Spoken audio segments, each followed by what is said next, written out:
he was very talented. Oh, he was the artist. I get back to the house and I say, those are detectives. So they look at each other. I say, where is he? And she's like, he didn't make it.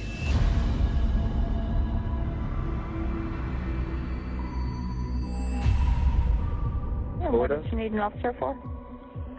There's been a homicide. There was so much blood all over the floor that the officers were concerned that they would slip. That's overkill. Emphasis on the word kill.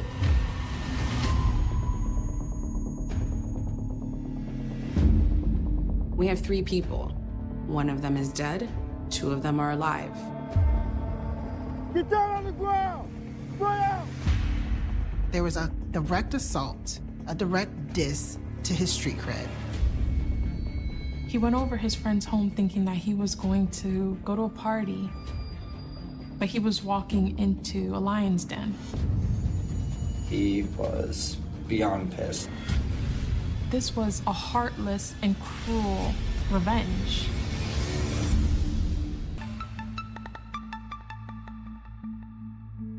Maitland, Florida is a low-key inland community, set aside from the beaches and tourist attractions.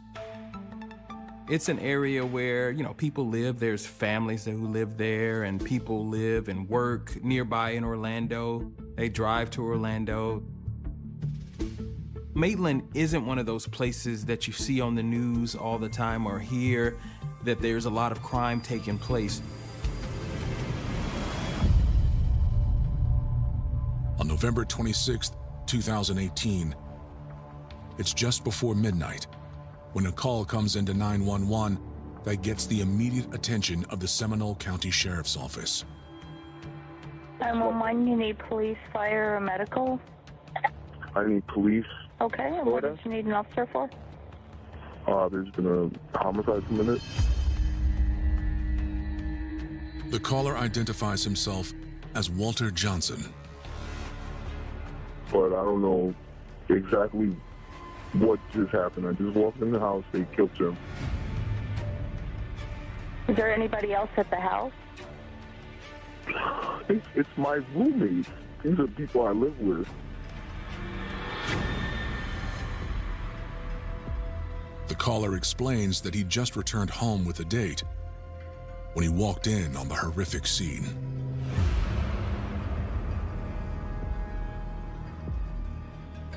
He saw his 2 roommates, but he also saw garbage bags on the floor. And the garbage bags had a body in it. Mr. Johnson leaves, gets into his date's car, and goes as far as he can. But he calls 911 and he's frantic because he just witnessed a bloodbath.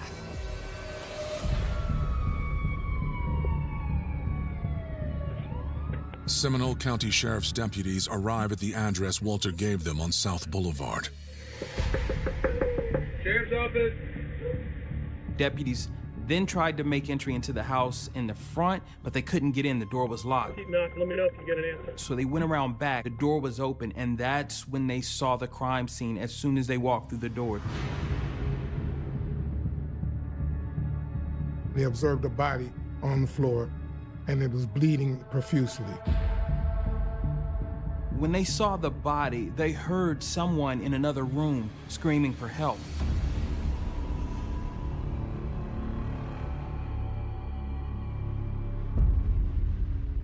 Deputies followed the calls for help to a hallway bathroom. Inside, they saw a man who was distraught, emotional, basically telling them, "It wasn't me, I wasn't the one who killed him." He identifies himself as Ian McClurg. He said his roommate was the one who actually stabbed that victim to death. But the roommate is gone.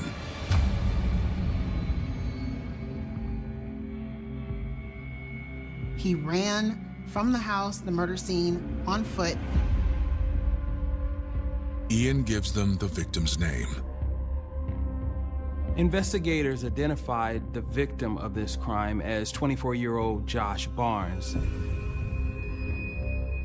He wasn't a resident of that home, so one of the questions that detectives wanted to answer was, why did he come there that day and what happened to him when he got there?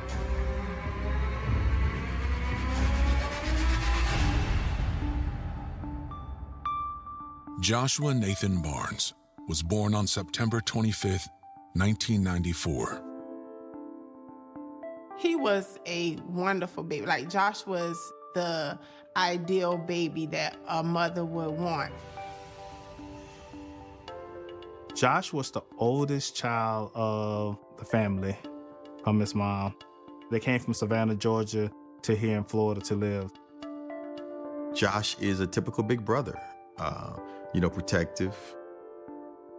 He gave all of his younger siblings a hard time.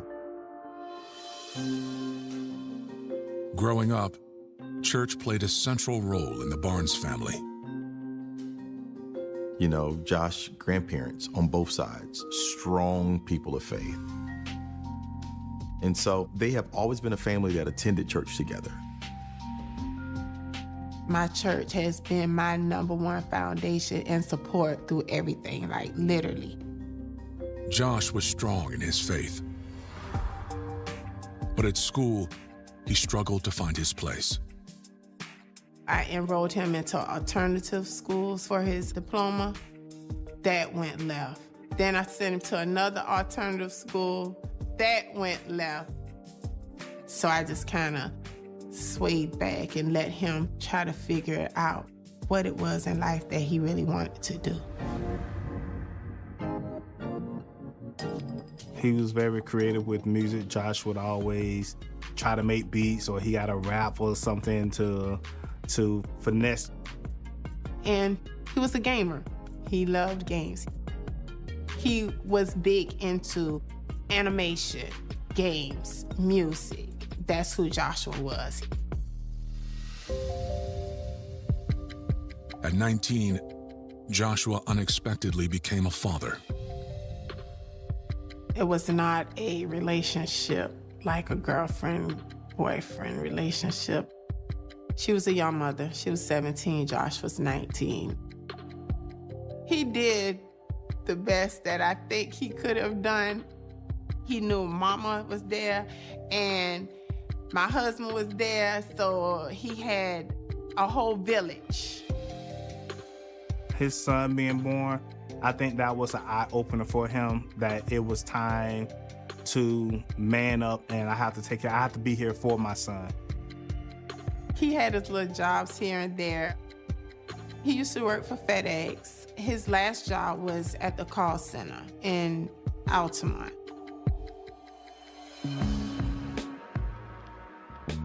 At 24, Josh was caught in between youth and adulthood. I would have to get on to him a lot of times, just reinforcing and redirecting him what to do for him before he can hit the back door. He would go and spend the night with friends, maybe go out to a club or whatever they may do, play games. You're really just starting to figure out life. Who do I want to be? But that's a question that Josh won't get the chance to answer. Hey guys, we need to clear this scene. Goes around the corner. Deputies with the Seminole County Sheriff's Office have just discovered his body inside a Maitland, Florida home. Ian was found by law enforcement in the bathroom, very distraught, very distressed. He tells the deputies that the third man, his roommate, is responsible for the killing. The suspect was Jake Bellotta, and we had to go and find this person.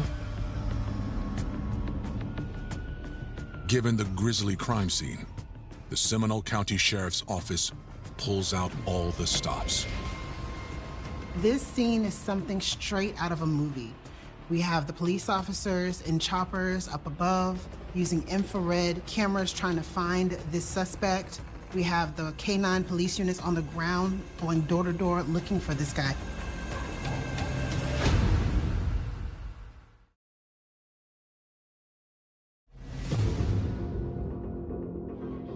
Just after midnight on November 27, 2018, the Seminole County Sheriff's Office is on the scene of a grisly killing.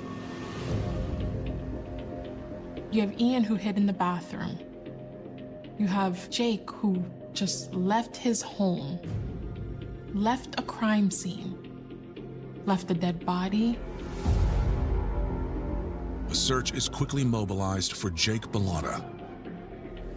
If you let someone get away 12 to 24 hours, they could be long gone. They could be in another state. So we try to find them as quickly as possible. They called the helicopter, and they came out, and they were checking the area one by one, street by street, block by block. With the search underway, Ian McClurg is taken to the sheriff's office for questioning.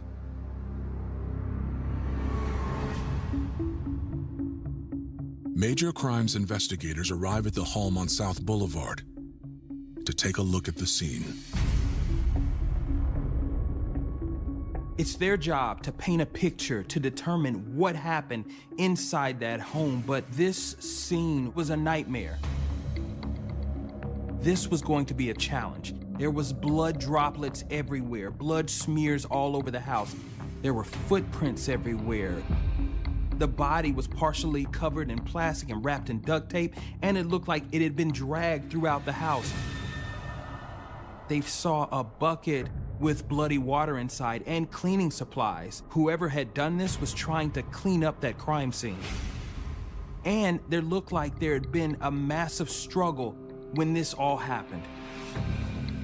The evidence was just all over the place. You could see a handprint, a bloody handprint on the wall where possibly the victim was losing consciousness and trying to get away. This young man fought for his life. Crime scene technicians found a bloody knife, and they believed that to be the murder weapon. It appeared that this victim had been stabbed multiple times.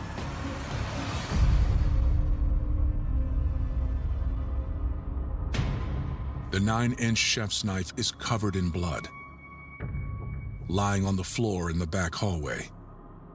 They wrap that up in evidence and send that to the lab. Find out whose prints are on it, find out whose blood is on it.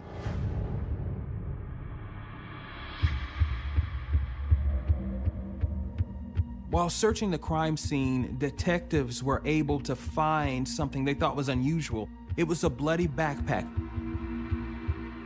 In the backpack was a game station, a pair of shoes, and a vaping machine. The backpack had a tear in it, and there was blood. So it had them wondering, was Josh Barnes wearing this backpack when he was attacked?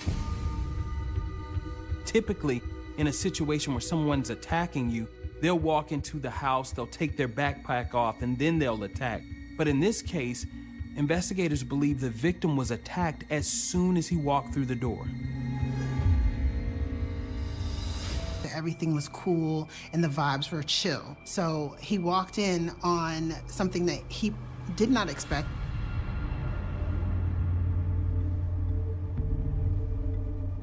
And inside, he saw Ian McClure holding a knife. He also sees a body on the ground, and he recognizes that person as Joshua Barnes.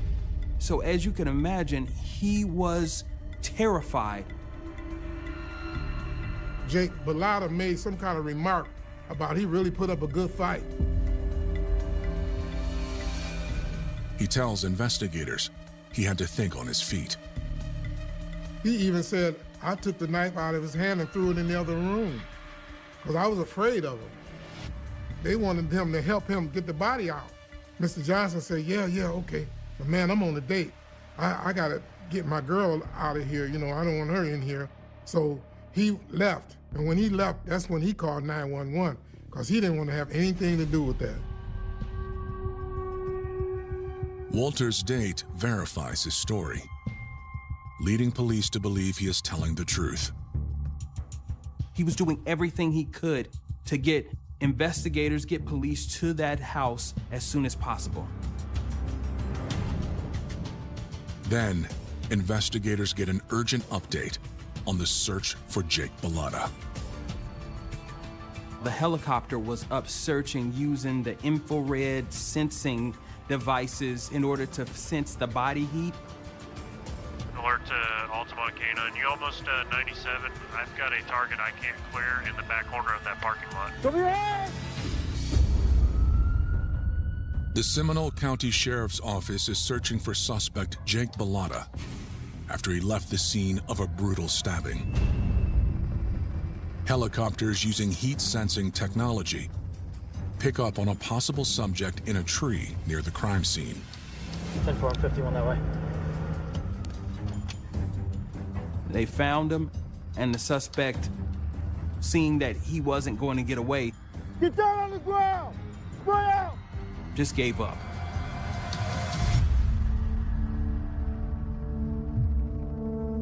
Keep your hands right there. Don't move your hands. When detectives made their way to Jake Bellotta, he was very cooperative and he was emotional. He said he was scared. You got any injuries on you? Yeah. He tried to stab me with a knife. Who did? Instead of portraying himself as the suspect or the aggressor, he claimed he did it in self-defense. Jake is also bleeding from a cut on his hand. Is it a slice? That's definitely a slice. Investigators, doing their due diligence, they treated Bellotta's injuries. They made sure that paramedics took a look at his bloody feet and a cut that he had on his hand. Jake is taken to the sheriff's office for questioning. But once there, he is no longer in the mood to talk. Mr. Bellotta stated that he did not want to answer any questions. He wanted an attorney.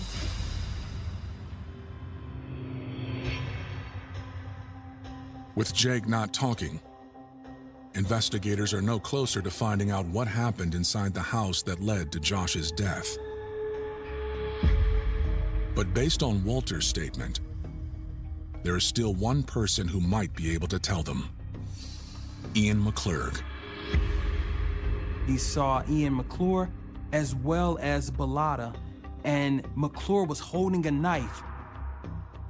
Investigators took him to the station where he was questioned about what had happened. Ian gives investigators background on the roommates.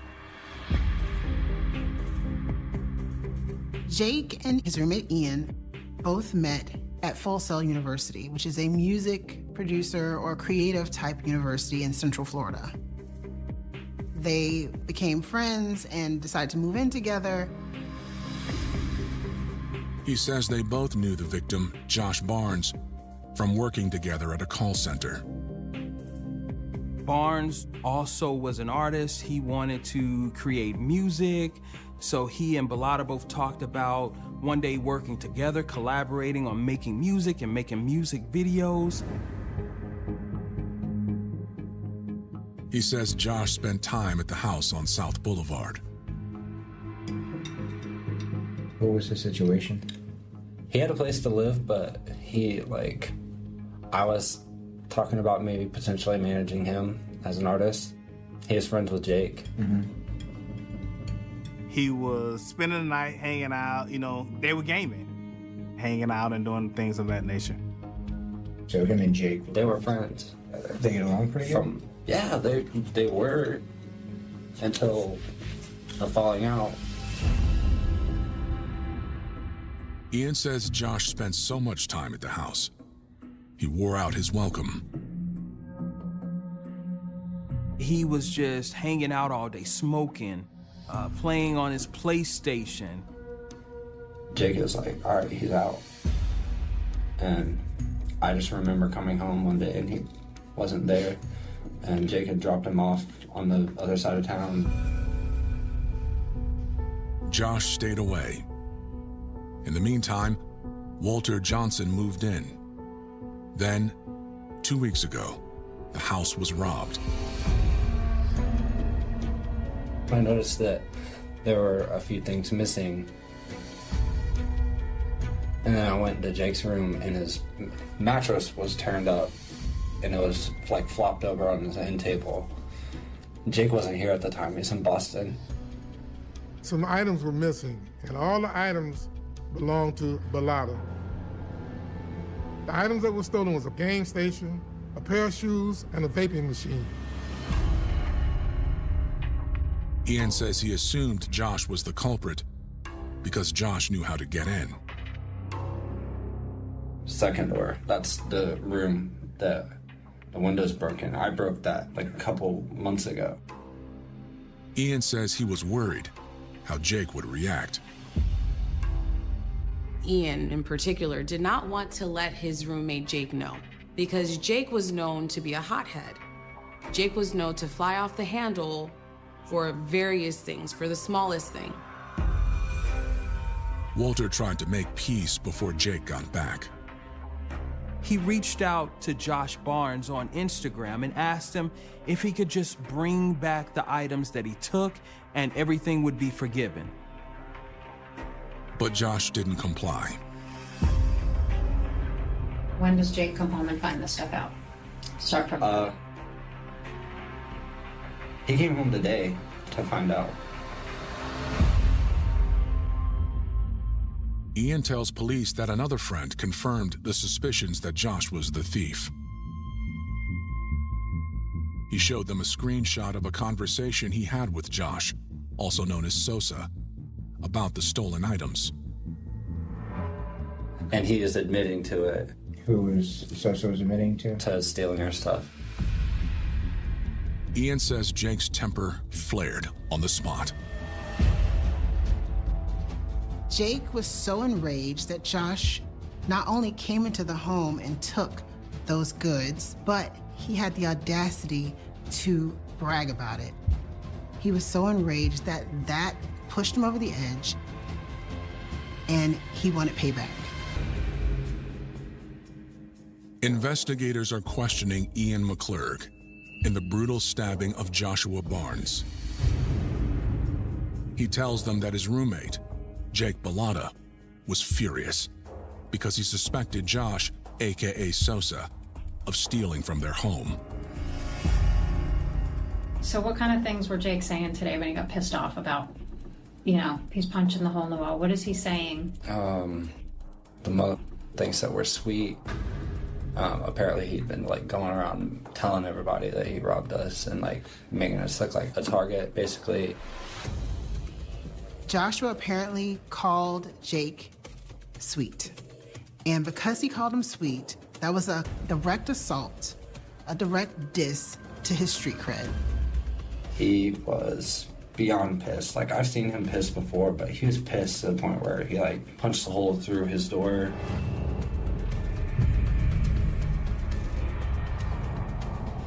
Jake decided then and there that he was going to teach Josh a lesson and started to plan his murder. Ian tells investigators that Jake came up with a strategy. Jake starts to incessantly text Joshua and send him a barrage of messages, inviting him out to parties and trying to make peace with him and trying to lure him back to the house in one way or another. He had told Sosa that they were gonna go out, that there was an event. They had girls there. Yeah, that eventually like got Sosa to agree to come alone.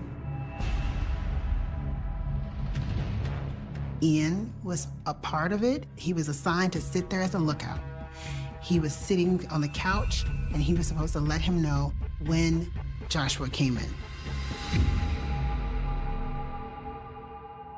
Jake retrieved a 9-inch knife from the kitchen, and the two roommates waited. That night, Joshua went over his friend's home thinking that he was going to go to a party, have a good time, and unknowingly to him, he was walking into a lion's den. When Josh arrived, Jake answered the door. Joshua arrives to the house wearing his backpack, and he's ambushed by Jake with a knife. Jake immediately started stabbing him over and over and over again. Now, Ian didn't see the initial stabbing at first, but then when he heard the stabbing, he jumped up and looked in that direction and saw him getting stabbed. Josh was fighting for his life. Ian is not doing anything. Ian is watching this transpire. He's watching Jake stab Joshua.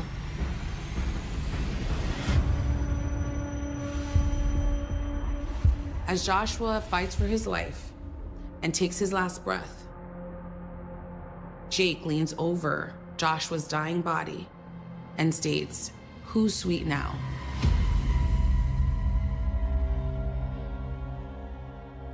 Ian says Jake reached for Josh's backpack and made an unexpected discovery. Joshua is dead, he's gone. And thereafter, Jake happens to pick up Joshua's backpack and open it to see the items that he thought were stolen. In fact, Joshua had them in his possession and was returning them to him.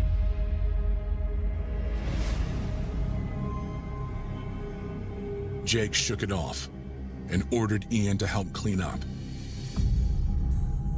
Ian was very afraid of Bellotta. He was afraid that he'd kill one guy, he'll kill me too. Which, according to Ian, is why he was holding the knife when Walter walked in. He gets up and he does help. He helps Jake. He helps Jake collect cleaning products to start cleaning up. He helps Jake fit Joshua's dead body into garbage bags. But after Walter showed up, he says that Jake panicked and fled on foot. Ian knew the police was probably going to be on the way, and he was afraid for his own life. Bellotta fled, but he stayed there because he didn't want to be accused of being in the mix. So he stayed there. When the officers got there, he was there to tell the story. Ian's story rings true, but doesn't line up with Jake's claims that Josh attacked him. Their stories don't corroborate. They don't come together. You know, one of them's lying and one of them's not. And it's up to us to make the decision. Detectives get back to work. With two conflicting statements, they must look elsewhere for answers. They think they're going to get away with something, but they're not. If you commit a crime, we're going to get you. On November 26, 2018, investigators have just heard a disturbing first-hand account of the stabbing that left 24-year-old father Joshua Barnes dead. At 6 p.m. the evening after he was found, police finally delivered the tragic news to Josh's family. My son called me and said, "Mom," I was like, "Yes, son. The police is here looking for Josh." I get back to the house.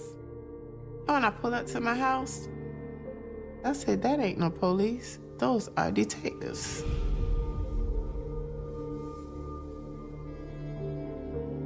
They look at each other. I say, "Where is he? What do I mean, you know, I'm trying to find out where he is." And she's like, "He didn't make it."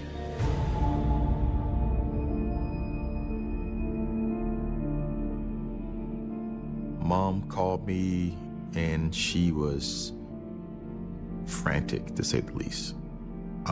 Top of her lungs, yelling, crying, screaming, and telling me that Josh is gone. They killed Josh. They killed Josh. They didn't tell me he got stabbed. They didn't tell me he got shot. They just told me he didn't make it. I was pissed off and angry at everybody about the whole situation. It's gut-wrenching. It makes you think that, you know, you can have a conversation or see somebody one day and then the next day they're gone. Then, investigators learned that the results of Josh's autopsy are in. The victim had been stabbed 17 times. They found stab wounds to his arms, his back. They say he was cut across his head. They also say his torso was littered with stab wounds. In fact, investigators say the knife used in this crime penetrated his lungs, his liver, his ribs, and even his heart. They say that stabbing was so brutal, so vicious, that the knife actually penetrated the victim and went into the backpack. The details are brutal, but they offer insight into the conflicting stories given by Jake Bellotta and Ian McClurg. Self-defense is maybe one stab, or you shoot somebody once, or maybe twice even, you know, to get away from the person who's trying to harm you. But 17 times, that's overkill, and emphasis on the word kill. We clearly see a lack of remorse. We clearly see a disregard of the rights of others. We clearly see so many things that just shows that this was a heartless and cruel revenge. Jake is charged with first-degree murder with premeditation. And in the state of Florida, first-degree murder is punishable by life imprisonment without the possibility of parole or the death penalty. Ian McClurg is charged with conspiracy to commit capital murder, tampering, and accessory after the fact to first-degree murder. So Ian is offered a choice. He is offered a plea deal in exchange for his cooperation to testify against Jake in his trial. They wanted to ensure that, like, he would testify, that the person who actually committed the crime would go down for it. As prosecutors take over the case, they know that a conviction is not a sure thing. The prosecution recognizes that in order to convict Jake of first-degree murder, they will have to have solid evidence. They will have to prove beyond a reasonable doubt in court that Jake premeditated this crime. In Florida, we have the stand your ground law that allows an individual to employ deadly force if they're in fear of their life. That means that a person does not have to retreat if they feel like their life is in imminent danger. Anytime that you're attacked, you got a right to stand your ground. You can use whatever necessary force to keep from getting hurt. On December 8th, 2022, Jake Bellotta goes on trial for the murder of Joshua Barnes. The key witness for the prosecution is his former roommate and friend, Ian McClurg. In his testimony, Ian stated that he was afraid of Jake, and he was afraid he'd be next, and that's why he did what he did, and he cooperated. Because if he hadn't, he might be next. The defense team counters by circling back to Jake's claims of self-defense to the officers who arrested him. Jake sustained injuries. He had some cuts on his hands, on his foot. He claimed that Barnes was the aggressor, and Bellotta was in fear for his life, and that's why he stabbed the victim. He was emotional. He said he was scared. Jake's defense team claimed self-defense through Florida's stand your ground law. Mr. Bellotta was at his own house. Anybody that come into your house, you got a right to defend yourself. Prosecutors counter, calling their own experts to the stand. When forensic experts testified during Jake's trial, the evidence told a much different story. That story consisted of 17 stab wounds being inflicted onto Joshua's body, which is not consistent with self-defense. They also argue that Jake's injuries indicate he was the attacker, not the victim. Jake's injuries were consistent with those of someone who was actually holding the knife, trying to inflict harm on someone else, that they were not consistent with someone trying to defend themselves or have defensive wounds. When you're stabbing on someone, your hand sometimes slips, and that's how you get cuts on yourself. You cut yourself, and you're bleeding. And especially when you're doing it over and over and over again. Jurors take less than a day to come to a decision. The jury does not buy Jake's defense of self, and he is convicted on all counts of first-degree murder, and he is sentenced to life imprisonment without the chance of parole. I don't think justice would be the word. Just because they convicted a person who killed my son, that's not justice. Not to me. Ian McClurg is sentenced to 10 years in prison, with 10 years of probation following his release. After serving just 6 years of his 10-year sentence, Ian is released and will instead serve 14 years of probation. There was enough time, Ian, for you to make a phone call that Josh would have never appeared at the house. You could have de-escalated the situation. As you did not participate in the stabbings of Josh, you definitely could have de-escalated a premeditated situation. But you chose not to. But instead, you chose to stay there with them. Life is really just getting started. So his path was just starting. When you first look at the story topically, it seems like just another Black child killed. But when you unfurl it and take the layers back a bit, it becomes way more heartbreaking. The fact that this kid who is somewhat sheltered trusted friends or associates, so much so that he walked into a trap. There's a little boy that would never ever have his daddy. A little boy who would never ever have his father. His son can draw like none other. He loves to play games. He's a gamer. He knows how to draw. He's 10 now. He's been drawing. He has an engineering brain. The boxing community in Dallas is pretty small. Kids get to know each other pretty fast. They was good kids. Flat out, simple, good kids, too good for this world.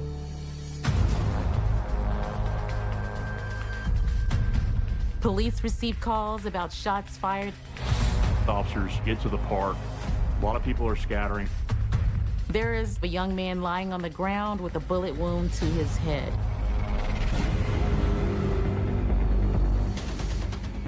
Everybody who's present is a suspect. It was a lot of rumors going around. Obviously, there was conversations trying to devise a plan to get revenge. They took their rumor and they ran with it. I remember talking to my partner and saying, did he get the wrong guy? It's April 25th, 2021, in DeSoto, Texas, a suburb of Dallas. At around 6:22 p.m., police received calls about shots fired at Les Zeiger Park. Patrol officers responded to that immediately. They get to the park. A lot of people are scattering. People are getting in cars and driving off. There is a young man lying on the ground with a bullet wound to his head. Police actually tried to do first aid. They were trying to apply pressure. They were trying to put a towel on his head. At one point, he actually tried to stand up. The injured man is unable to identify himself. He was very frantic, laying on the ground with blood coming out of his head. We quickly got our ambulance there and our paramedics. They loaded him up and went, and he was still alive. By then, only a few witnesses remain. The initial detectives arrive at the scene and try to get some information. Nobody was really talking. We had no idea who this individual was that was shot. Investigators do learn the crowd had gathered to memorialize a different shooting victim. They were at the park for a balloon release memorial for another young man, 19-year-old Cameron Collier. The witnesses that patrol officers did talk to did want to give any information. They all kind of had the same line. I heard a pop and I thought it was a balloon. Then I looked around. They looked and saw the victim on the ground, but they did not say that they knew who the perpetrator was. I think they just didn't want to get involved, right? And I can understand that. It's frustrating, right, as a detective, but, you know, you get that. I went ahead and decided to go up to the hospital to try to decide if we could figure out who our victim was. I arrived at the hospital and I, went into the room and he was, lying on the hospital bed with gauze wrapped around his head. I could see where the bullet had entered his head. I could see he was on a ventilator. He was not responsive at all. Meanwhile, news of the shooting and rumors about the victim's identity are spreading. I was at my friend's house and someone called him and told him that Kobe had got shot. And at that moment, I was just calling Kobe, texting him like, hey, you good? I just heard you got shot. Like, what happened? Let me know where you at, stuff like that. So I ended up calling my mama. Victoria told me that it was a shooting that happened at the balloon release where Kobe was at, and somebody told her that he had been grazed, bullet grazed his ear. I pretty much was pacing around a little bit, trying to get my mind together. My child was just shot, So, first thing I could think of, I called my sister and told her what happened, and then I called 911. The mother of the victim called into DeSoto and said, hey, I believe my son was the one that was shot at the park. And so we had her come up to the hospital. That's one of the most difficult parts of my job, is being with, the loved ones and the friends of the victims and having to have them go into a hospital room and make an identification. Miss Graham did come in. She did identify the individual that was on the gurney as her son. And that's when we started piecing together that this was in fact Colby Graham. And I saw him laying in the bed, and he was hooked up to life support. It's hard to explain. It really is. Like, somebody just punched me in my stomach, and I saw him laying there. My heart just dropped to my stomach.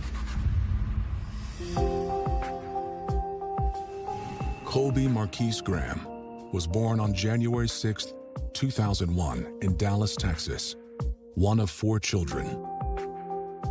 He loved all his siblings. He played with them and he grew up with them. He was a real good kid. He liked to play, at the time, he liked to play football. He liked to play basketball, and he was a video game fanatic. He loved playing video games. Me and Kobe used to do everything together, literally everything. Like, wherever I went, he went. You see him, you see me, you see him, you see me again. Like, yeah, so we was live. In 2012, when Colby was in 6th grade, the family moved south of Dallas to the suburb of Lancaster.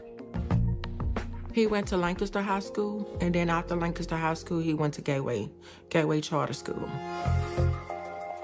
Colby and his brother took up boxing and found a new friend group. The boxing community in Dallas, especially on the African-American side, is pretty small. It's predominantly like a Latin or Mexican atmosphere, so, that draw the people closer, and the African-American kids get to know each other pretty fast. He was very selective of the friends he hung around with, and the ones he hung around with I knew, and they was pretty good kids, very well-mannered. I met some of the parents that the kids he hung around with. They were really good kids. Colby bonded with one young boxer in particular, Cameron Collier. Cameron was really cool, really witty, easy to be around. I think boxing became an outlet for Cam and like an extended family and something to look forward to. So he worked really hard. Cameron was a very gifted boxer, and he took it upon himself to study techniques of the greats, including Errol Spence Jr., a world champion and DeSoto native. He was a rising star in the boxing community. He was also involved in the Marines, and he was very active in the community. You just take a lot of pride in that because you think this young man's really gonna grow up and be something. Cameron and Kobe did a lot together. You know, he used to come to the house and pick him up when he needed to go places and did a lot together. They was friends for like maybe 4 to 5 years. By 2021, the boyhood friends were now young men, and their friendship was as strong as ever. But that spring, tragedy struck. On April 22nd, 2021, Kobe suffered a tremendous loss when his friend Cameron Collier was killed in his vehicle. Colby was devastated. He was so hurt, really hurt, like I just got through talking to him. He wasn't the Kobe he had used to be, you know, he had changed. I started noticing a lot of depression. He was kind of moping around the house and acting different. 3 days later, Colby planned to attend a balloon release in honor of his friend. Cam died on a Thursday. Balloon release was on that Sunday. So within them days, he kind of made his mind up that he was gonna go. And originally, he wasn't going to go by himself. He was going to go with our cousin. Our cousin had something to do. He was just like, okay, cool, I'm just going by myself. But hours later, Colby himself is the victim of a gunshot wound. He is on life support at a local hospital as his mother looks on in shock. I looked at him, I'm like, wow, why? You know, it didn't make no sense to me. You know, seeing my son laying in that bed with those on that machine, like, it just didn't make sense. I didn't understand. When we spoke with Colby's mom at the hospital, in my opinion, she was doing a really good job staying strong. She was asking a lot of questions that I can remember, and I said, you know, we're working on it. I hugged her. I said, you know, we're gonna find out who did this. Detectives working the case are familiar with Cameron's shooting 3 days earlier. There were similarities between, you know, Cameron's death and now Colby Graham's. Not only are the two cases similar, Colby's name had come up in Cameron's case. He was a person of interest in Cam's murder. We immediately started to say, okay, this is definitely related to Cameron's homicide.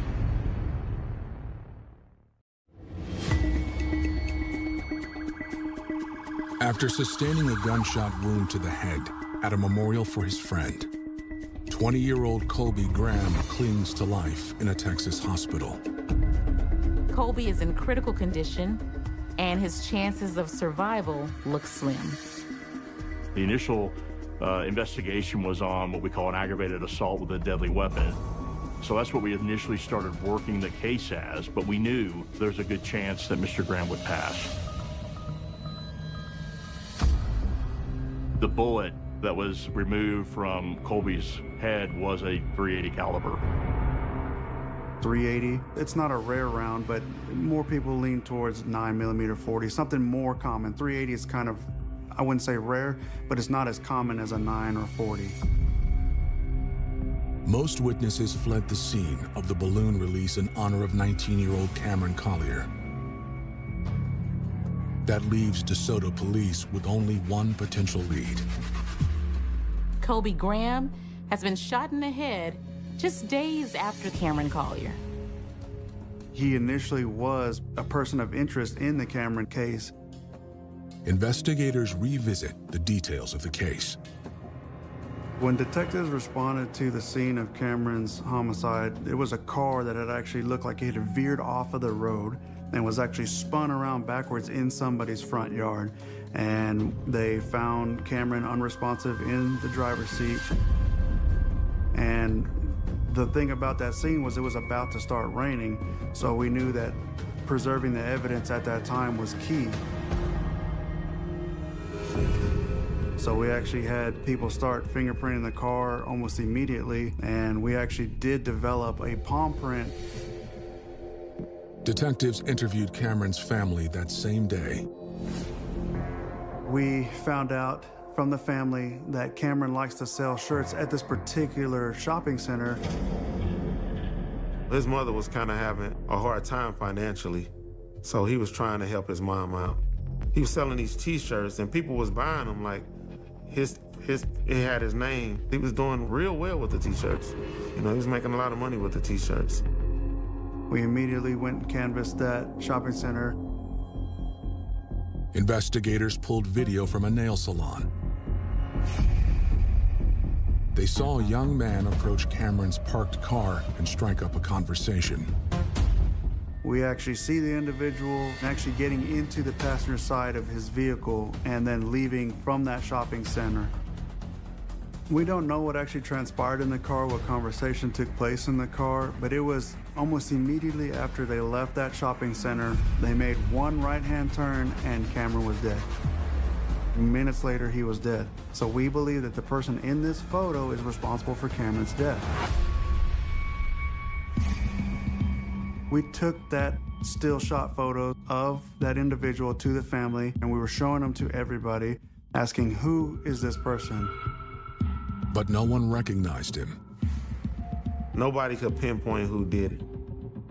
His family was eager for justice, especially Cameron's brother, Norman. As we were talking to him, you could tell he was kind of hanging on every word we said, really taking in what we were telling him, trying to gather as much information as we were giving him at the time. Even though Norm was older than Cam treated Norm like the younger brother. And Norm went wherever Cam was at, Norm came. Always, all the time. So, you know, like if you lose your brother like that, that's like taking a portion of yourself away. You know what I mean? You couldn't even imagine. We said, let us do our job. Let us work through this investigation. We are working nonstop to catch Cameron's killer, and we will, for sure, do everything in our power to get somebody in custody if we have the right information. We asked the family, okay, who does Cameron usually hang around? Who can tell us where he has been, what his daily routine is? And they all said, well, yeah, he hangs out with Gabe. Him and Gabe are inseparable.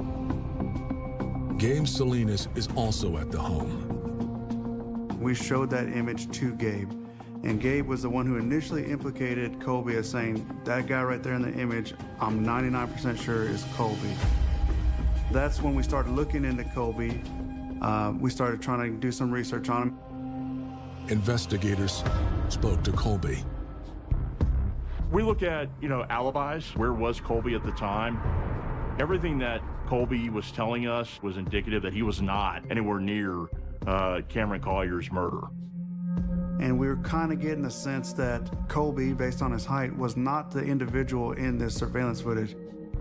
You could tell that the person who got into Cameron's car was much shorter than Colby. So we had eliminated him pretty quickly as a suspect. That's when we actually found out that he had been killed at the vigil.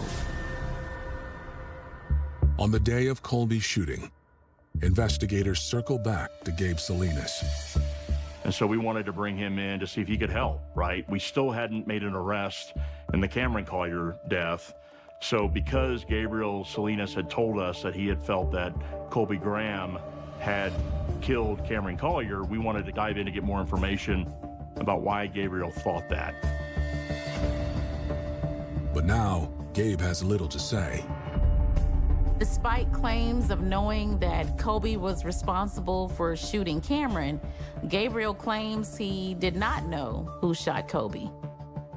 We weren't getting the whole picture, and we can kind of tell that. Gabe does admit to being at the balloon release. And so Gabe becomes a suspect, of course, because everybody who's present at the vigil is a suspect. Those that are closer to Cameron are more likely suspects.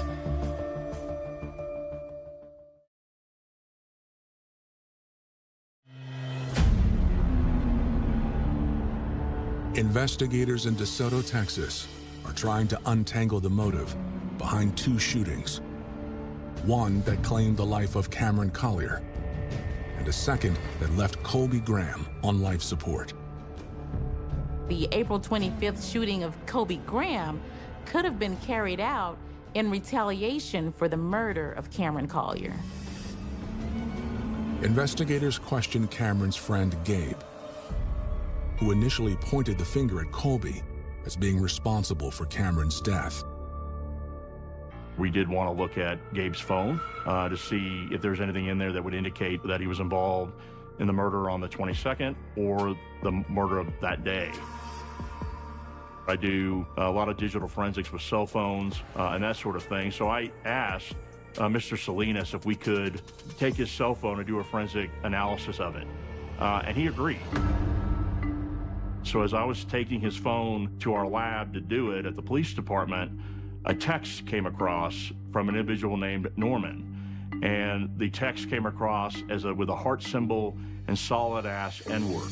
And at that point, you know, based on my experience, that was somebody who was happy about something, you know, that this was a good deed had happened, and so that concerned me. Detectives recall that Cameron's brother's name is Norman, and they wonder if this text is from him. I went into the contacts of Gabriel's phone and actually confirmed that it was Norman Collier's cell phone number that the text came from. Investigators recall a detail from their interview with Norman following his brother's death. So we had actually asked Cameron's family if he had any means of protection. Did he ever have a gun on himself to protect himself while doing these type of deals in the parking lots and stuff like that? And actually Norman said, yeah, he usually has my .380 on him as protection. We knew Norman had access to a .380 handgun, a Glock, that he said him and his brother would carry from time to time. We knew the bullet that was removed from Colby's head was a .380 caliber. When we pieced together that he had a .380, and we decided, okay, well, let's start looking into Norman. Obviously, we had the motive. Norman and Cameron were very close. Norman was the older brother. Their father had passed away in 2012, and so they had grown up for a significant amount of time without their father. We didn't want to go arrest Norman Collier unless we knew we were absolutely right. So we started putting surveillance on Norman. We started to do the other investigative things that we do when we start honing in on a real person of interest. We started calling and say, hey, we need to talk to Norman. We started trying to get family members to help us talk with him. Once we kind of started leaning towards it being Norman, we found that it was harder and harder to actually get him in person. On April 28th, investigators received new information about Cameron Collier's murder. We were getting information from some neighbors that they may have captured an individual running across some yards on a couple doorbell cameras. When we got those videos, we saw that this individual was actually running to a certain particular house. He was wearing like a gray hoodie with some type of ripped jeans and I believe a red shirt underneath. Then, investigators receive an ID on the palm print found in Cameron Collier's vehicle. The lab comes back with an ID on the palm print. However, it doesn't belong to Colby. The palm print comes back matching that of a 16-year-old with an extensive history of burglary named Justin Davis. Based on some of the doorbell cameras, we saw that he ran specifically to this one house. And when we developed information, we learned that that house was actually the house of Justin Davis. When police look up Justin Davis in the system, they see that he is wearing an ankle monitor connected to a different crime. But when they ping the monitor's location, they find that it's been disconnected or broken. We did surveillance on his house. We went and spoke to his mother at their residence, searched the residence, looking for any kind of evidence. We couldn't locate Justin Davis. 5 days after the murder of Cameron Collier, investigators have identified a suspect, 16-year-old Justin Davis. We couldn't locate Justin Davis, so we made the decision to do a directive to apprehend on a national database. In case he does get handled by any law enforcement officials, they'll know that we need to speak with him. If Justin Davis killed Cameron, it proves that Colby didn't. I remember talking to my partner at the time, Detective Acosta, and saying, did Norman get the wrong guy, right? Is this, I'm sure hoping not. We were hoping that this was not a case of Norman Collier going out trying to get revenge for the death of his brother Cameron. But Norman's recent social media posts amp up their suspicions. Norman Collier was posting things that were very interesting to law enforcement. Colby Graham was in a coma, and Norman is actually posting kind of derogatory things towards him being a zombie and that you're not dead, but you're not alive, those kind of things, indicating that, yeah, you're like the Walking Dead, essentially. He made mockeries. He posted zombies. My brother was a zombie. I thought he was hard body, why they lied. Just all type of stuff, like crazy stuff. And it's like, boy, you just stay here and shot my brother and you making Instagram posts? Like, this what we doing? It was him basically saying that's what you get for messing with my brother, right? That's the way we took that post at that time. Investigators are still unable to track Norman down for questioning. On April 28th, 3 days after Colby's shooting, investigators get another break. We were actually told by another detective that he spoke to somebody from the Parks Department who happened to mention, hey, are you working that homicide that happened at the park? And he's like, well, there's video there. And we were shocked at that information. We immediately went over to the park and started extracting the video from the actual DVR. And when we brought it back, sure enough, it had captured the offense on camera. When they watch it, they get a shock. They are able to clearly see footage of Colby's shooter, and it's Norman Collier. From what we can see on the video, we see that the vigil is going on. There's still people hanging around the park. Colby walks up kind of slow, and it almost seems like Norman was almost, in essence, stalking him, coming around a car. And as soon as they met close to each other in between two cars, he immediately pulled out a pistol from his left pocket, held it with his left hand, and fired a shot towards Colby in his head.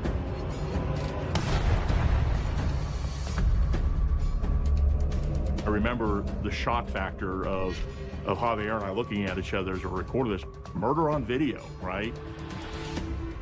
After the shot rang out, people started to flee. They started getting cars, leaving. Not Norman. Norman starts jumping around, obviously excited, obviously amped up, which is what we would see somebody who is, feels some sort of relief, right? That they have done something for lack of a better term, retaliation. You killed somebody close to me, now I'm going to take your life.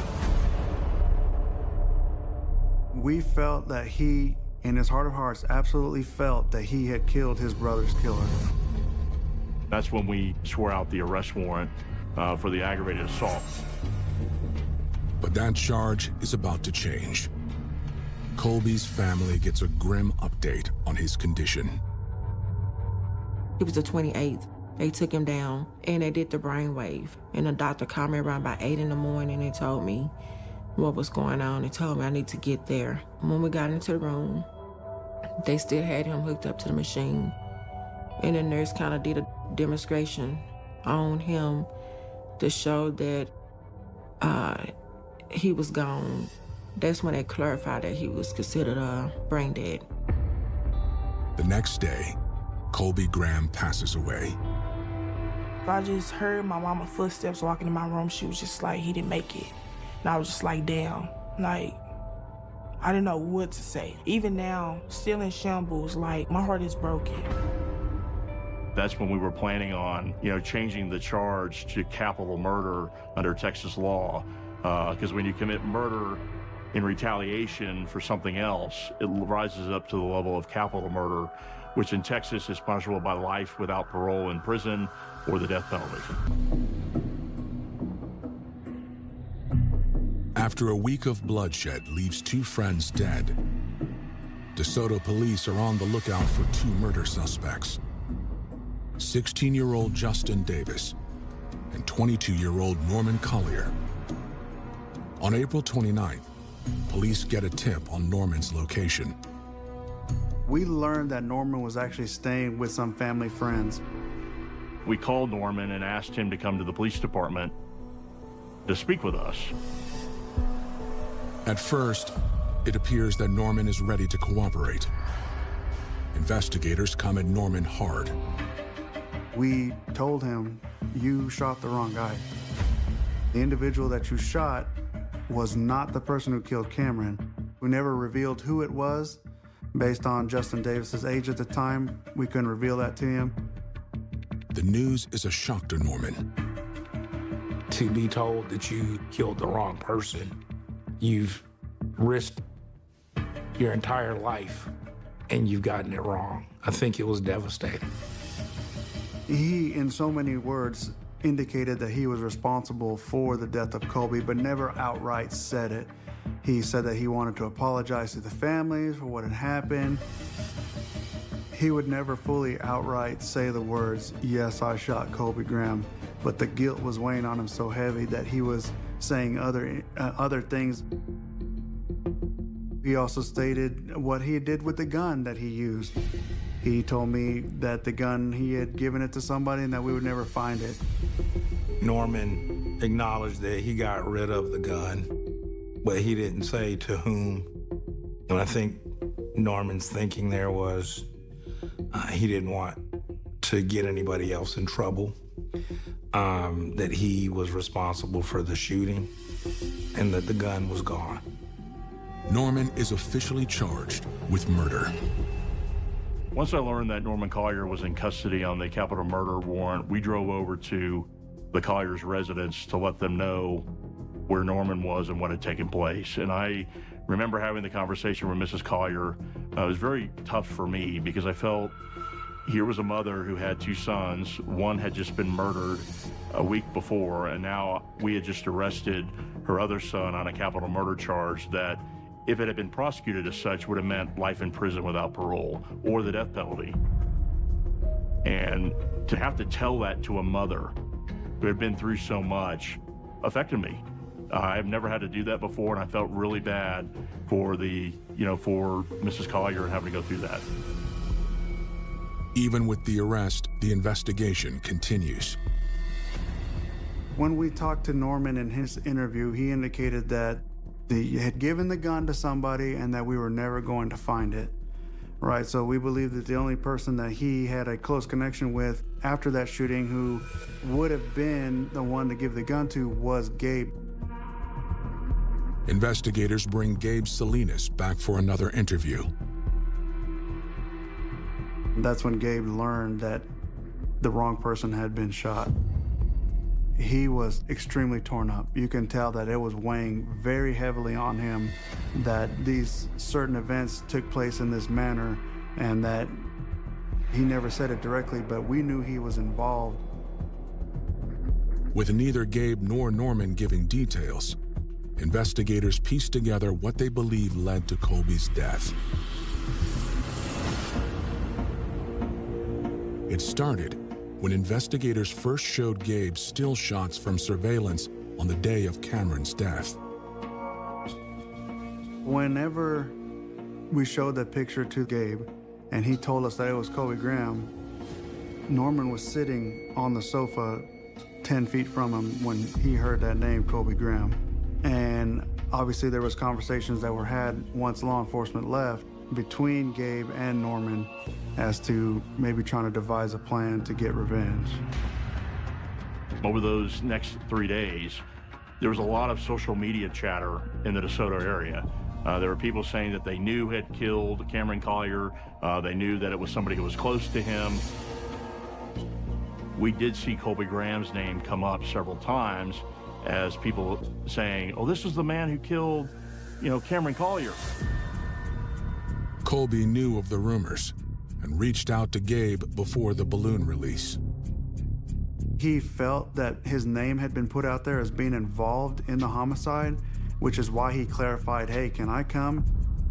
We believe Norm and Gabe may have actually rode to the balloon release together, and there was actually conversation had based on the cell phone extractions that we got that was telling Colby from Gabe, yeah, you can come through. So obviously that information would have been instantly relayed to Norm.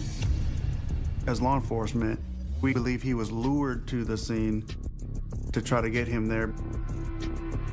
He knew in his heart of hearts that he had nothing to do with it, so maybe he felt, yes, I want to clarify things. My name is out there, but I didn't do this. I'm here for Cameron. I'm here to celebrate Cameron's life. And to him, that was more important than trying to squash any rumors. He was there to support Cameron, and unfortunately, he paid for it with his life. As the dust settles around Colby's case, investigators still have an outstanding warrant to serve. Justin Davis, who is responsible for the death of Cameron Collier, is still on the run. In the weeks following the murder of Cameron Collier, authorities in DeSoto, Texas, search for his suspected murderer, 16-year-old Justin Davis.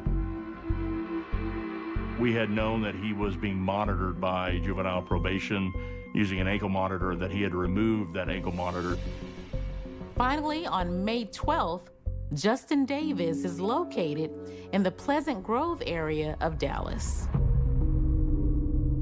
Justin confesses to shooting Cameron Collier in a random act of violence. For whatever reason, he found himself armed in the streets and looking to rob somebody. And he robbed and killed a person who didn't deserve it at all. Justin Davis, at the time of the offense, was a juvenile, but was later prosecuted and certified as an adult in this case and was sentenced to an actual considerable length of time to prison. In March 2024, Norman Collier goes on trial for the murder of Colby Graham. He ended up pleading guilty to the jury at the beginning of trial. It's what we call a slow plea, which means you're going to a jury trial acting like you're going to plead not guilty. But when you go in, you stand up in front of the jury like, as a defense attorney, ladies and gentlemen, my client's guilty. He did what he's accused of doing. But there's a lot of mitigating factors that I want you to hear, and why I'm going to ask you for a lot lesser sentence than what the state of Texas is offering as part of a plea bargain. And that's what happened in this case. Norman entered a plea of guilty to the offense of murder. But in Texas, if a murder occurs under what's known as sudden passion, the range of punishment is reduced. And so the issue was whether or not this was a sudden passion murder. Norman's attorney asserts that he is not a cold-blooded killer. There was no evidence of him ever being convicted of any crime prior to this. And when I say any crime, I mean any crime. So Norman had zero experience with the criminal justice system. Norman played video games, frankly. He stayed in more than his brother, and he had worked some various odds and ends jobs and made contributions to his household, but he wasn't a troublemaker. He wasn't somebody that I think if you passed on the street that you would feel any type of threat at all. They argue that while at the memorial for his brother, Norman was overcome with grief and anger. There was a release of the balloons that had occurred, and it's kind of the same thing that occurs when you're graveside at a funeral and you see a coffin lowered. Now, I think the emotions that you feel in that moment, there's a lot of finality to it. There's a lot of pain. And this was just several days after his brother's death. It's generally understood that the impact of death, particularly someone close to you, changes how you feel and act mentally. But prosecutors point out that Norman Collier brought a gun to the memorial, suggesting premeditation. They tried to say that he acted out of sudden passion. There's nothing sudden about it. Sudden is when you hear about it, you see it, you act upon it, whatever the case may be at that moment. You don't wait 3 to 4 days and then go with your move. That's not sudden. It was already in his mind what he was gonna do to him. So, and he had the time to change his mind.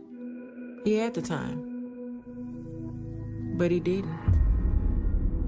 Ultimately, the judge came to the decision to sentence Norman Collier to 22 years in prison. I don't think Norman would have done what he did unless he actually believed that Colby had killed his brother. It's sad to me not only that he decided to take matters into his own hands, it's that he made a huge mistake and ended an innocent person's life for no reason. It didn't make sense to me, you know, and it was so sad because this young man, you know, he lost his life too. And it was sad as well for him and his family. And him shooting my son was more so, he was hurting and he wanted another family to hurt. So basically, hurt people hurt other people. It's a lesson on decisions and will. We all given a will to do wrong, do right. So a lot of times when times are like kind of hard, you got to just stick with it, stick with the things that you know are right, because just things to just take a nosedive that easy. Just one little bad decision can just ruin the rest of your life. For her 2 children when she falls hard for another teenager. Both of them were looking for the same thing, looking for a connection. But when an opportunity strikes for the couple to get some fast holiday cash, Ashley decides to help her new boyfriend with a devious plan. He was very trusting, and they used that to their advantage. She had absolutely no idea what he was capable of. And later, in Danville, Illinois, as soon as Nicole and Calvin Eason marry, she can't wait to be the best wife and mother she can be. They were living in dire straits, but they had each other and they had love. But when their own children are taken away from them, Nicole vows to give her husband the large family he's always wanted, at any cost. That time when I was there, I started to hate it more and more. I remember when I looked into the house, there was something dead on the floor. People would consider that she's still a baby herself, and she didn't have the family support that she needed. She finished the 8th grade, and that's as far as she's gotten educational-wise. She does whatever she can to put food on the table, which leaves her little time to pursue the normal pleasures every young woman desires. I think Ashley was probably looking for someone to love her, take care of her, love her children. Being a single mom with 2 kids can be such a difficult and isolating experience, to the point of where you end up becoming vulnerable to almost anyone who shows you any semblance of attention. That's when 18-year-old Devontae Jamal Turner, or DJ as friends call him, walks into her life and changes it forever. They met each other, and DJ was considered a smooth guy. But he was the tough guy. He was the ladies' man. They shared the same financial struggles, and based on those shared troubles, they immediately fell for each other. To distract them from their financial woes, DJ brings Ashley along when he hangs out with his siblings at his grandmother's house. He introduces his new... After just a few weeks of dating, Ashley spends every free moment she can with her new boyfriend. When young mothers don't have much of a support system, it's just so easy for them to latch on to any kind of surrogate family. It isn't long before Ashley discovers that LaToya has a deaf boyfriend, 21-year-old Michael Shull. They met each other in school, and Michael had graduated before she did, and he was out working. They had been dating on and off for roughly about 2 years. Unlike DJ, who is often strapped for cash, Ashley learns that Michael has a well-paying full-time job. Michael worked at a mechanic shop. He made a fairly decent wage to take care of himself. Michael lived in the suburbs with his parents, and he also drove a really nice pickup truck. And the young man has a generous heart. Michael will often give money to LaToya's family and to LaToya. He would buy clothes, or if they needed a car fix, just basically whatever they needed. And the fact that he was spending so much money on the family, whatever needs that they had, anyone outside looking in may have assumed Michael was wealthy. When you see someone your own age who has an impairment and they're getting more out of life than you are, then it is possible, instead of being proud for that person, to actually becoming really jealous. Then one afternoon, with DJ and Ashley head over to his grandmother's house and pick up his half-sister Aviance along the way. But when his grandmother refuses to give him cash, DJ goes to plan B. So who can we rob? Just got some money. As the three mull it over, I don't know anyone with money. one person suddenly comes to mind. You could say they was very calculated. And with his girl by his side, the two young lovers come up with a simple plan to get some quick cash that goes terribly wrong.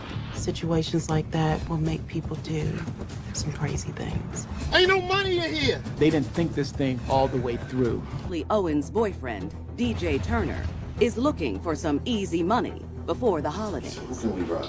Just got some money. Figured out, they said, what about Michael Shull? Because we know that Michael's supposed to be getting paid that day, that he may get a Christmas bonus. What about? Hey, we can do that.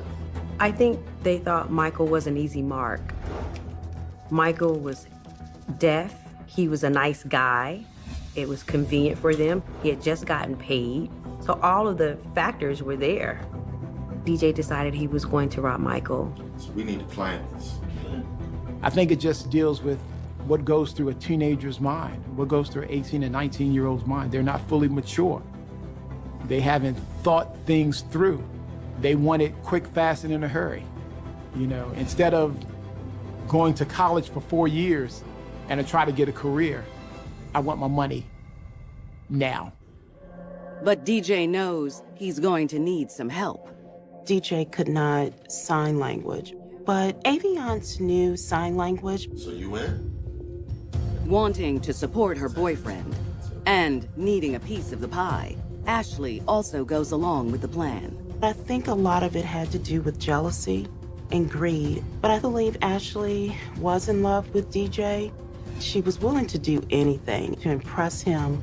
When you're young and in love, it makes it so easy to go along with criminal behavior, even though you know on a very deep level that what you're doing is wrong.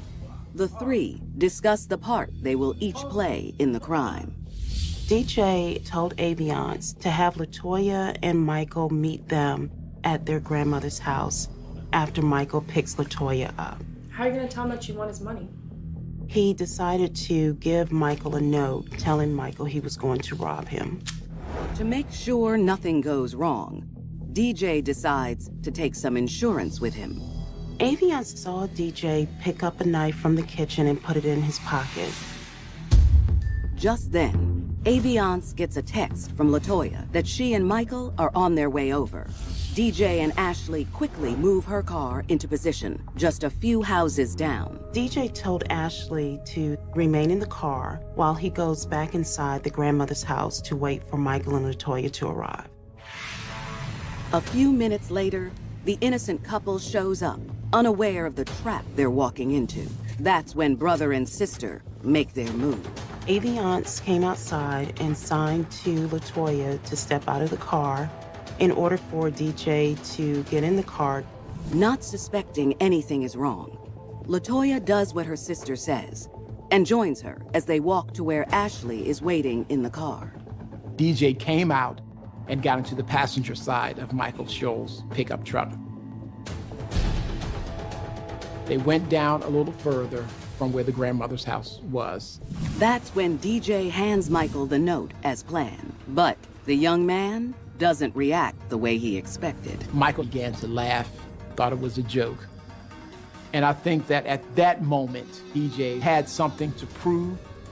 I think that he may have snapped and saying that, how dare you laugh at me and not take me seriously?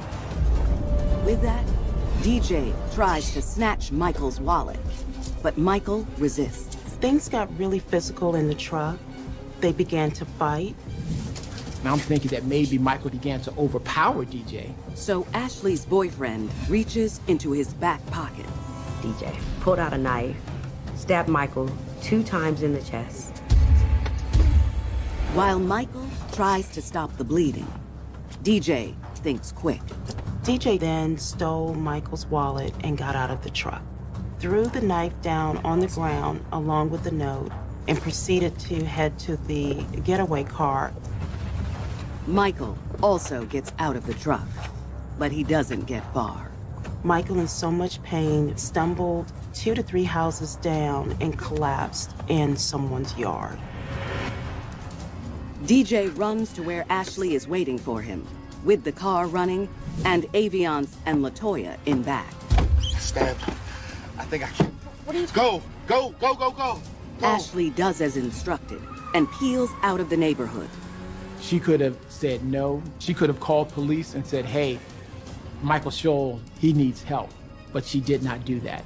When you're acting only on adrenaline, it's quite easy to just be so manic and purposeless that you are going to latch on to the person who's kind of got it together and who has that plan. While Ashley drives, DJ opens up Michael's wallet to divvy up the cash and can't hide his disappointment. It's nothing but cards. No money was in the wallet, just debit cards and credit cards and things like that. It just goes to show you the immaturity that they think that, oh, he got paid, so he's going to have all of his money in his wallet. LaToya could tell something was not quite right. They were talking really, really fast. Too fast for her to ascertain what they were saying. The young woman has no idea what's coming next. They had no conscience about what they did. They didn't care. To me, that just showed coldness. And later, in Danville, Illinois, Nicole Eason is so determined to give her husband a family they can call their own, she decides to take extreme measures. She was obsessed with creating the perfect life. They certainly weren't the parents. Is driving the getaway car after her boyfriend, DJ Turner, stabs his sister's boyfriend, Michael Scholl. In the back seat, LaToya is trying to get answers from Aviance, but the teenagers are all ignoring her. She did not know where Michael was, so she proceeded to text him with no response. Then Ashley and DJ drop her and Aviance back at their house. Meanwhile, a neighbor notices Michael's truck. Charlotte 911. Yes, it's just a car in front of my door, and I don't know what's going on. 2 guys jumped out and ran and left the truck sitting right here. So police came out to the neighborhood. They ran the tags, and the car did not show up stolen. So then they just said, well, let's just call a wrecker to come and let's tow the car. While they were doing that, a neighbor said that there was a guy lying in her yard. The officer checks the man out and sees he's been stabbed and calls an ambulance. But he's too late. They declared Michael Scholl deceased at the scene. It was really sad to know a man like Michael was killed in such a heinous way, all for quick cash, because you're looking at a man just unable to talk and really exclaim what's going on. Homicide investigators quickly arrive and secure the area. They search the victim for identification But even without his wallet, police are able to connect him to the abandoned truck. Based on the DMV records from his truck, they were able to ascertain the address of where Michael lived. Around midnight, investigators contact Michael's family and get their first big lead. When detectives broke the news to Michael Scholl's parents, they were very upset. They didn't know what was going on. Then the father said he was going over spending time with his girlfriend, LaToya. Police waste no time, and first thing in the morning, they arrive at LaToya's home, hoping to get some answers. They find her there with Aviance and bring them both down to the station. They question LaToya first. LaToya was very upset when she was talking to the police officers, just very uneasy that something horrible had happened to Michael, but she didn't have any answers. In the next room, her sister Aviance isn't so innocent. When the police questioned Aviance's story kept changing. That's not how it happened. But faced with the severity of her crimes, the teenager cracks under pressure. Aviance finally confessed to the police what had happened and told the police about DJ and Ashley. She is charged with murder, armed robbery, and conspiracy to commit armed robbery. Police immediately head out in search of her two accomplices. Meanwhile, Ashley and DJ had taken Michael's credit cards and gone to the mall. They were basically on a shopping spree, and Ashley just felt, I think in some regards, rich. This was probably the first time she didn't have to care about a price tag, how much something costs, and she was able to purchase things for her children. Oh, she looks so cute in this. For some people, when you are not directly responsible for a crime, it's really easy to kind of just separate yourself from it and not take responsibility for what it is that you have done. But their carefree days are short-lived. When that afternoon, police find the couple. 2 days after the incident, the police found Ashley and DJ at Ashley's home and arrested them both. They are charged with murder, armed robbery, and conspiracy to commit armed robbery. Knowing she could go away for a very long time, the young mom gives up her man. Ashley Owens and Aviance Bryant agreed to testify against DJ in exchange for the first-degree murder charge being dropped. They both claimed they had no idea that DJ was in fact going to kill Michael. They both plead guilty to conspiracy and robbery with a dangerous weapon. Aviance receives 5 to 6 years. Ashley is sentenced to 6 to 7 years behind bars. Her children stay with her grandmother. Devontae DJ Turner makes his own deal to avoid a life sentence. DJ agreed to plead guilty to robbery with a dangerous weapon, conspiracy to commit robbery with a dangerous weapon, and second-degree murder. He receives 28 to 37 years in prison. At sentencing, both Aviance and Ashley beg Michael's parents for forgiveness. When someone has gotten through the heat of the moment, especially during a crime, when things kind of cool off a little bit, then they can actually look at the seriousness of what they've done. Though Ashley claims remorse for her actions, she still has to live with the fact that if she had never met DJ, Michael might still be alive. Yes, he was the wrong guy for her. But she controlled her destiny. She could have stood up and said that, no, let's not do this. So I think both of them are responsible for what they did, and both of them have to be accountable for what they did. And the youthful minds of Ashley and DJ, all they could think about was themselves. And the families lost a loved one. Ashley's children lost their mother. And it really doesn't make any sense. Greed and envy can prevent someone from seeing the larger picture, especially when they're young and under the influence of someone else's criminal behaviors.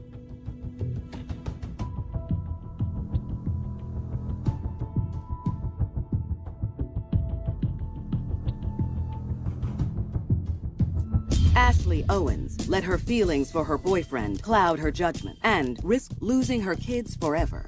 Next, in Danville, Illinois, Nicole Eason is willing to sacrifice everything to give her husband the family they've always wanted. Born in the New England town of Pittsfield, Massachusetts, young Nicole Hamilton grows up fast. She was the oldest of three, so her mother had to raise her and her siblings. With so many mouths to feed and her father out of the picture, the family suffers from poverty and all that comes with it. They were in very dire straits. They didn't have a lot of money. Nicole said she was a victim of domestic abuse. Although no charges are ever filed. It's quite easy for them to, as an adult, be surrounded by the wrong environment, people who have the wrong kind of influence, and blur the behaviors between proper parenting and the same kind of dysfunctional or destructive parenting that they were exposed to as children.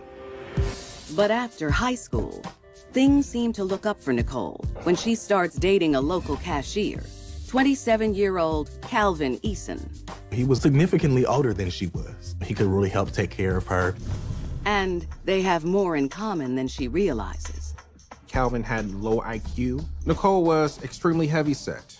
Both of them were minimally educated. They were living in dire straits, but they had each other, and they had love.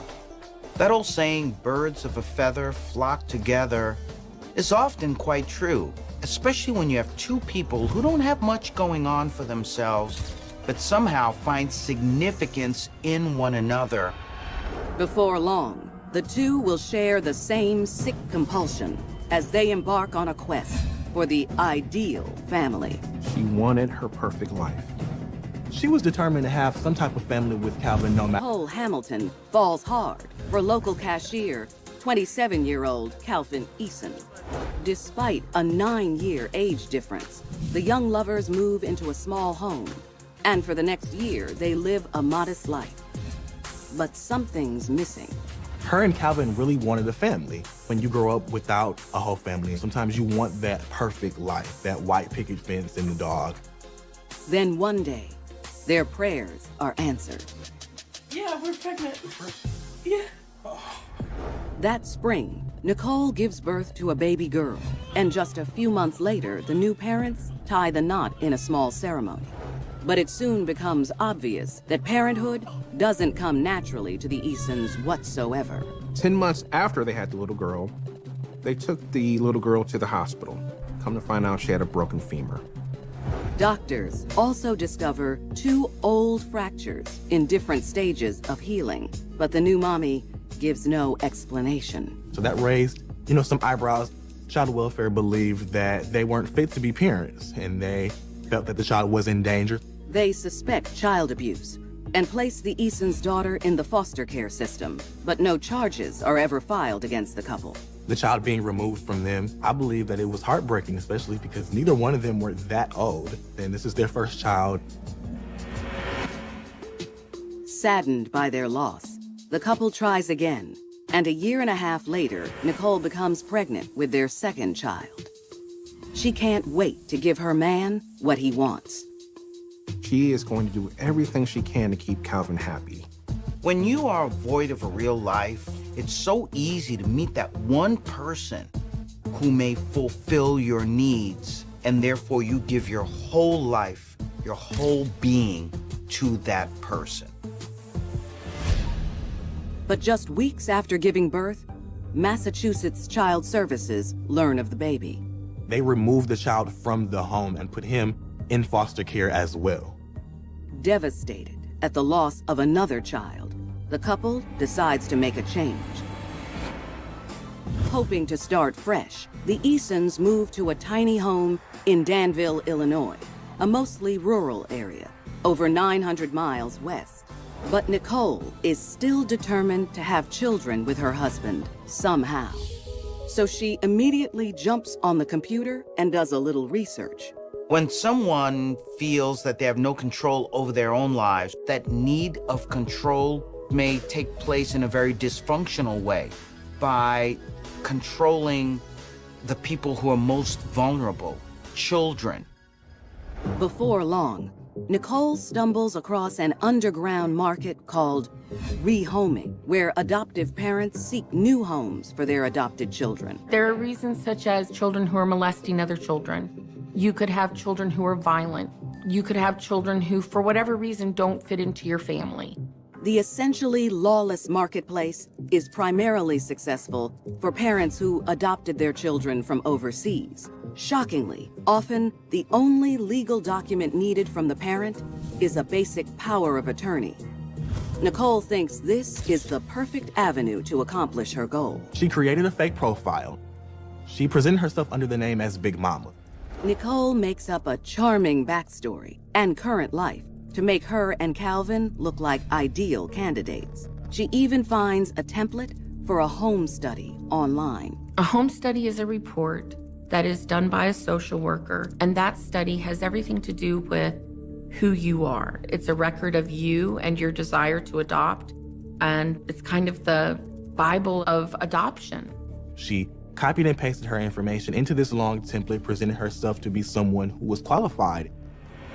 She uploads it to her profile and joins the numerous rehoming groups online. And it isn't long before she gets noticed by one of the group members, 40-year-old Megan Exxon. Megan is a loving adoptive mother in Hickory, North Carolina, who volunteers to help the group and share her own success story. Nicole seemed to be a loving mother and a very normal, everyday person.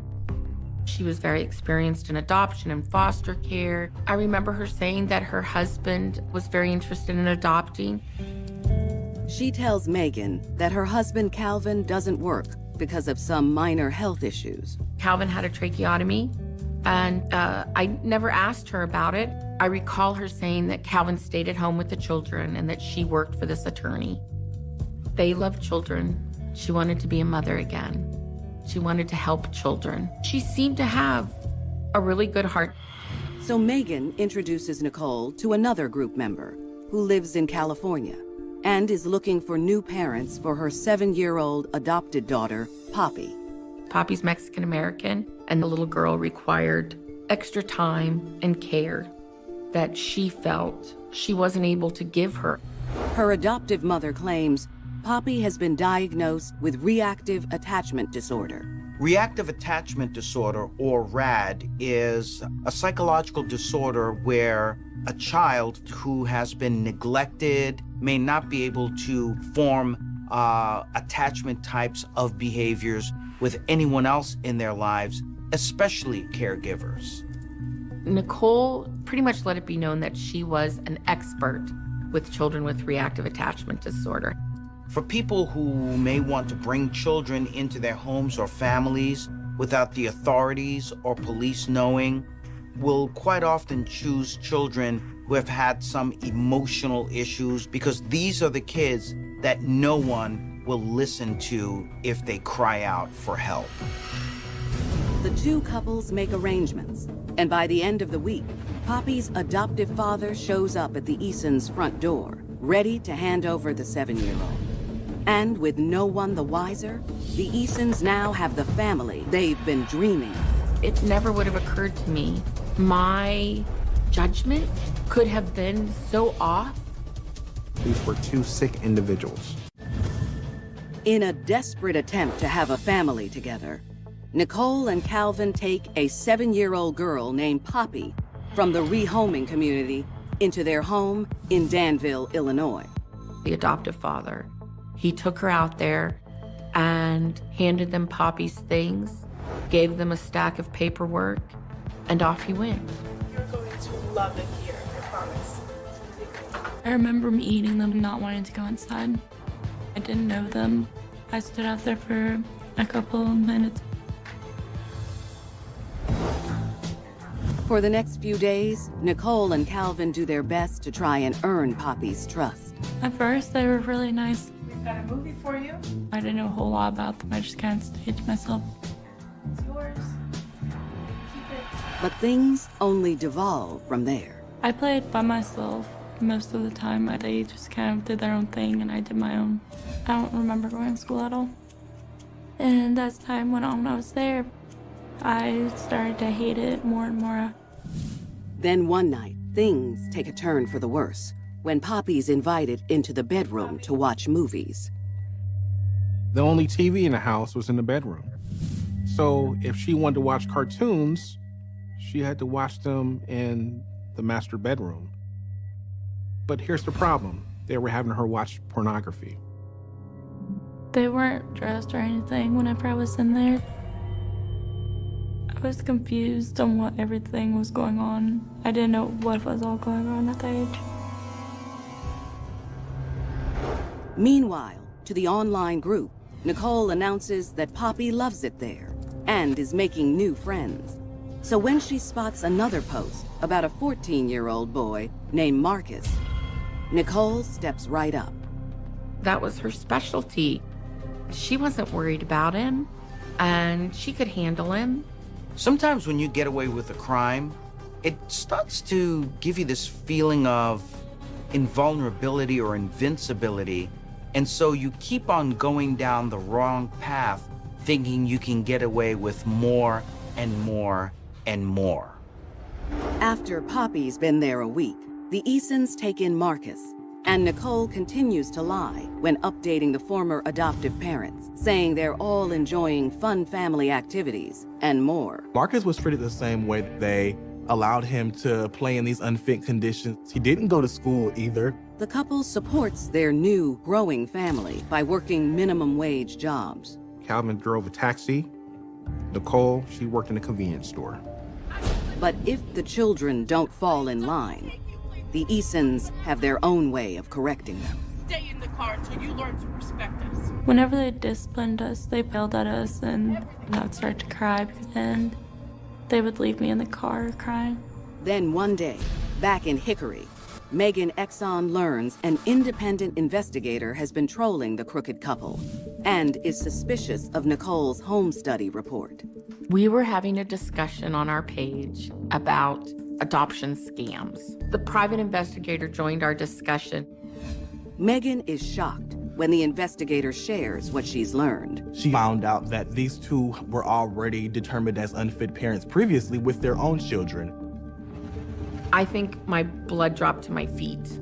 I could not imagine that I had been duped like that. And I told her, I said, I know they have children. Just a month into their stay with the Easons, the investigator calls the police and asks them to do a welfare check on Poppy and Marcus. But because most officers are typically trained to focus on immediate danger, they don't find anything suspicious. When the police arrived, Nicole was there. The police officer asked the children, are you hungry? Are you warm? And are you in any danger? And the children said no, that they were fine, and the police officer left. Still, Megan is horrified and contacts the adoptive parents of Poppy and Marcus, who are unable to immediately get the children. So Megan takes matters into her own hands. Since they could not come, I was going to go get them. But before she does, Megan calls Nicole to confront her. When forced to answer for her lies, Nicole's ready with a sob story. What she said was, we don't have a lot of money, that people looked down on them because they were a biracial couple. She said she could prove that this was all wrong. Hopeful that Nicole is right, Megan makes the 10-hour drive from Hickory, North Carolina, and arrives at the Easons in Danville, Illinois. But she's unprepared for what she finds. It was a very small house. It was filthy dirty. There were bags of garbage in the front yard. There was animal feces all over the yard, up on the porch. She didn't expect to see this upon arrival. She knew that they were unfit, but I highly doubt she expected to see what she saw. When people are living in very unkempt conditions and self-neglect, it's a clear sign that there's something going on psychologically. As Megan gets closer, she sees the two kids out front. I was sitting on the porch playing with my toys. She looked dirty and her hair was greasy. Marcus was kind of standing towards the side, talking with her. Hey kids, look, I'm taking you home. she peeks past the door only to see the inside is as bad as the outside. I was disgusted. Megan suddenly realizes she has no idea what the Easons are prepared to do and pulls out her cell phone. I had 911 dialed on my phone. I had 9-1, and I had my thumb on the other one. And out of the darkness came... In Danville, Illinois, foster mom Nicole Eason is nowhere to be found when Megan Exxon shows up at the Easons' trash-filled home to remove adoptees Poppy and Marcus. But her husband is home. And there was Calvin in front of me. And he had on a dirty t-shirt, and his tracheotomy was filthy dirty. And his eyes were yellow. And I remember looking at him and I thought, what am I doing? Like, the only thing I could think of is she had to have been so ashamed of herself. And I said, well, Calvin, I'm here for the children. Calvin, I'm taking the kids out of here. And I said, you have no right to have them. I'm not afraid to call the cops. I'm Megan. I'm This was a very intense moment. Calvin told her to leave. He made it very clear this was his house. You trespassing. As the sun sets, Megan stands firm, while Poppy and Marcus are motionless. Calvin thinks about it for a second, and then decides he wants nothing to do with the police. Get your stuff. And he turned behind him and he said, get your and go. Once the children have packed their things, Megan quickly hustles them to her car before he changes his mind. It felt like relief of getting away from a place like that. Since their original adoptive parents choose not to take them back, Marcus is put into the foster care system. But Megan ends up adopting Poppy herself. I remember looking at her little face. And she took my breath away. And I wanted to keep her so badly. Once they get back to Hickory, Megan goes to the authorities, and they question the two kids. But without solid evidence, no charges are brought against the Easons. When Poppy originally spoke with the FBI, she told them just small snippets of things. Not really enough for them to do much, but they were still investigating. Despite the loss, Nicole and Calvin are only more determined to fill their home with children. But this time, Nicole changes her profile name and creates her own rehoming group. With starting her own rehoming program, she could be the person overseeing everything. For the next decade, no one knows exactly how many children the Easons take in as they move around the country, never staying in one spot too long. But eventually, with the love and support of Megan, Poppy, now a teenager, tells the FBI about her experience, which enables them to bring charges against the couple. I want them to know the truth of what all's happened, everything that they've done to me and put me through. Authorities move in fast, and based off of Nicole's online presence, they're able to track the Easons down in Tucson, Arizona, and catch them red-handed. They had children with them. They were charged 2 counts of kidnapping and 1 count of transportation with intent to engage with criminal sexual activity with a minor. No charges or convictions are related to Marcus. In November 2015, Calvin Eason pleads guilty to all 3 counts. But Nicole decides to take her chances with a jury of her peers and claims she was only helping the children. And once again, there's Nicole, the great fraud. She's gonna keep it going. I don't know that Nicole knows the truth from a lie. Poppy takes the stand and testifies about what she endured. I was so proud of my daughter when she left the courthouse after she had testified, and she said, I did it. And I don't think she realized up until then how strong she was. 1 month later, Nicole is convicted on all 3 counts. She cries when the verdicts are announced. Nicole and Calvin Eason are both sentenced to a total of 40 years in prison. The thing that really struck me in this case was the fact that even after Nicole was convicted, she still never accepted responsibility. Nicole did not think there was anything wrong with what she was doing. Nicole now has a long time to think about how her marriage to Calvin went from a life of love to a life behind bars. I think that she had the desire to do it, but I think that Calvin was the determining factor in doing it. She wanted to make her man happy. So if this is what made him happy, she was going to do it. Sometimes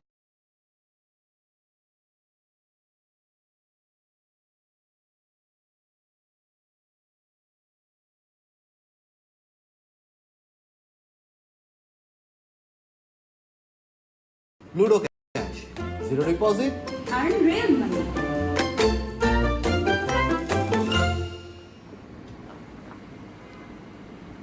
कब से देख रही है ये show? Act to card पे क्यों अटकी हुई है? बजट नहीं है यार। तो लूडो कैश खेलना, एक्स्ट्रा पैसे आ जाएंगे। लेकिन पहले डिपॉजिट देना पड़ेगा नहीं? लूडो कैश पे कोई डिपॉजिट नहीं लगता। रियली? यस। फिर तो मैं अभी खेलूँ।